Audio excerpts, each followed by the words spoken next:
Hey guys, it's Ben here from the Pride of Villa, and just as England are being rubbish, the Premier League starts to make its way back. Our withdrawal symptoms are starting to fade away as we finally learn the Premier League fixtures for the 2022 to 23 season. It has been revealed, and in this video we're going to take a quick look and see every month what games Aston Villa are playing, the ones you should be looking out for, and overall how it's going to pan out. So if you're looking forward to this video, please either like, subscribe, follow us on our social pages.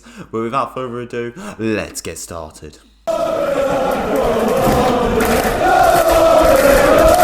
So yes, the Premier League fixture list has been revealed. Every team knows what to be looking forward to this season, and it's the same again with Aston Villa. Obviously, this year we have got the World Cup happening in November to December. So there's going to be a bit of a shortage of games there. There's still some games going on though. But it's going to be a much quieter 2 months there.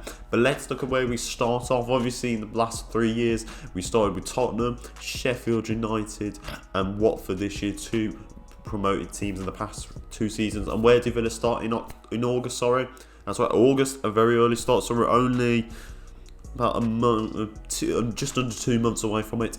Aston Villa start with Bournemouth away from home. A little bit disappointed, I'm not going to lie. Would have been nice to see Villa start with a home game.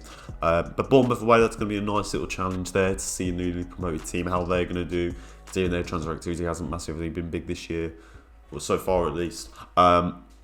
But 5 games in this month overall. Obviously, we start with Bournemouth on the 6th of August. Everton at home on the 13th. The first home game is Everton. That's going to be quite exciting to see what Everton are going to be like this year. Possibly another 3 points there. Crystal Palace away from home on the 20th. West Ham United at home on the 27th. And then Arsenal away 3 days later on the 30th. 2 big games there, possible top 6 contenders yet again. Arsenal looking to try and finally push into top 4, was now having to deal with Europa League, and the same with West Ham. Quite an exciting month there. In terms of points wise, maybe possibly looking at possibly 9 to 10 even. Possibly getting a draw from West Ham or even Arsenal. But Bournemouth, Everton and Crystal Palace, if you get off a good start there, that's 9 points in the bag. And it's a great start to make into the season.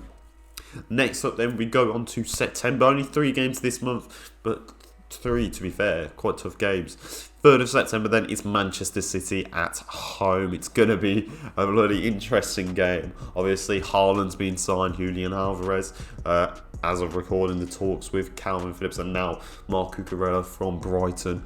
Very scary. Leicester City away then on the 10th, and Southampton at home on the 17th. And then there's a little bit of a gap there till the next games in October. In terms of that September month, it's not massively terrible. Obviously, Man City at home is not going to be fun. But Leicester and Southampton will be interested to see how Villa kick on from there. And in October, some really big games here. Leeds United away on the 1st of October. And then it's a fixture we all want to see. It's Nottingham Forest away from home on the 8th. That's a game that's going to be catching a lot of eyes, I think, for not just Villa and Nottingham Forest fans, but a lot of just normal regular football fans. Chelsea at home then on the 15th. 3 days later, it's Fulham away, 22nd then, Brentford at home 4 days later, and then Newcastle United away just 7 days later. So that's quite an interesting gap there. 4 games in the space of 14 days. How are Villa going to compete? That's obviously because of the World Cup. But looking at their Leeds, Nottingham, Fulham, Brentford, Newcastle. I know Newcastle might be a little bit challenging because of the money they're trying to spend. But really, they haven't signed much of anybody just yet. Only Matt Targan, they're trying to sign Hugo Ekitike. But Leeds, Nottingham Forest, 2 teams that are probably going to be in the mix again for that relegation battle. Fulham as well, and even potentially Brentford, depending on who they sign, because they're not obviously released Christian Eriksen. They haven't signed him on. It's going to be interesting to see there. But obviously then Chelsea at home. Now to pull out all the stops there to try and secure a few points there. Now obviously then November and December here, only 2 games in each of these months because of the Qatar World Cup, so players are going to be in and out. So on the 5th of November it's Manchester United at home, and then the 11th of November it's Brighton away, so not really 2 terrible games there. The games are not really much of anybody. I mean, you might care if you're a Villa fan, obviously we're going to care, but you know, you've got the World Cup on, and a lot more eyes going to be on that, a lot more attention is going to go towards that. And then in December, obviously on Boxing Day, it is Liverpool at home, and then on New Year's Eve, it is Tottenham away. That's going to be a very tough run of games. Got to wait almost nearly a month until we get to see Villa again in December. Cheers, Qatar and FIFA, you morons. But yeah, Liverpool and Tottenham away, 2 teams that are going to be pushing for that top 4, especially Liverpool, considering what they're going to be like without Sadio Mane this year. Tottenham also with the signings they're making now. You've got to really wonder what's going to be going on there. It's going to be quite a tough month considering players coming out of fitness as well. How are they going to come back and bounce back from that challenge?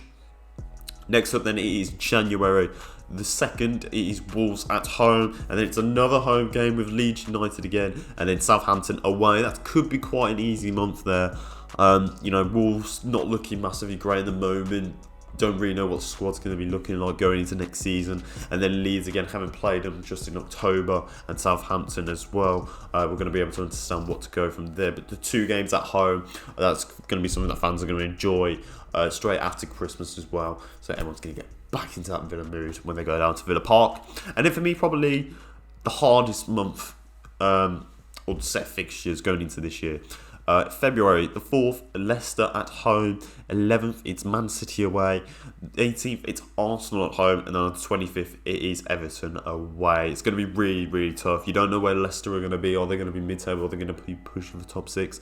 City and Arsenal as well, they're going to go for top 4, especially City, who's probably going to be running away with the league again that year. And then Everton on the 25th away at Goodison Park. You know, might be in that relegation battle. So you never know what the type of energy or fight you're going to get from that Everton team. Are they going to be determined to get those 3 points, or is it going to be a case where they're in such a fine position that they can be pushing us away as well? But that could also be crucial for us, because if we're down the bottom as well, those 4 run of games, we're going to be vitally craving all the points. You know, even if, you know, draws don't really help, but if you're going to need that 1 point, you're going to want to get it from at least Leicester and Everton. You know, Man City and Arsenal might be a bit difficult, but who knows, they've got to put it out of the bag. March then, it is Crystal Palace at home on the 4th, West Ham United away on the 11th, and Bournemouth at home on the 18th. A nice chill month there. Nothing really to panic about. Again, West Ham perhaps.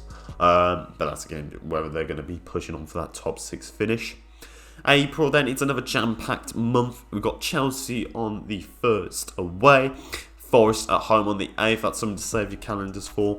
15th, we've got Newcastle at home again, so back-to-back home games for Villa.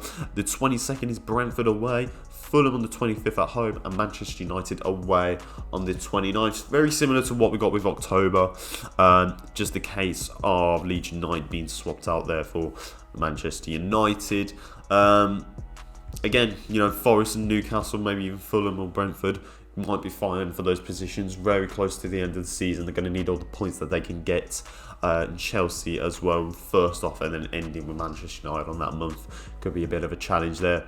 And then finally, to round off the fixtures in May, it is the Wolves away on the 6th, Tottenham at home on the 13th, the 20th it's Liverpool away, and then Villa finally finish with a home game this season. It is Brighton at home.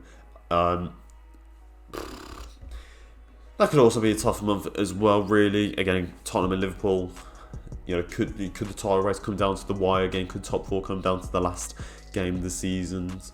You've got to wonder if that's going to happen. Wolves away, who knows what they're going to be like. And then to at least end with Brighton at home. It's nice to see Villa have that home game to end with, considering last year we finished with Manchester City, which was massively disappointing to watch. But I know the last season prior, we had Chelsea at home. So it's kind of interesting there. But yeah, overall, I think it's a really good set of fixtures. I wouldn't obviously I said February is probably going to be the toughest run of games. You're never really going to know until you go into that season and what you're actually going to expect. But I think there's a really good set of run of games. There's obviously a nice, quite mix, which is something you want. You want that bit of challenge thrown in there.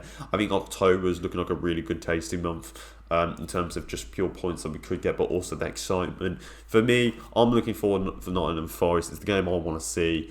Bournemouth away on the first day of the season. How they're going to perform on the away form. With the new players as well. Nice to see Brighton at home on the 26th. You know, how is Villa going to respond going into that final game of the season? Is it going to be one of those games where, in opposition, we either need to be winning that game to stay up, perhaps, or even to secure our top 10 or top 8 finish? Who knows?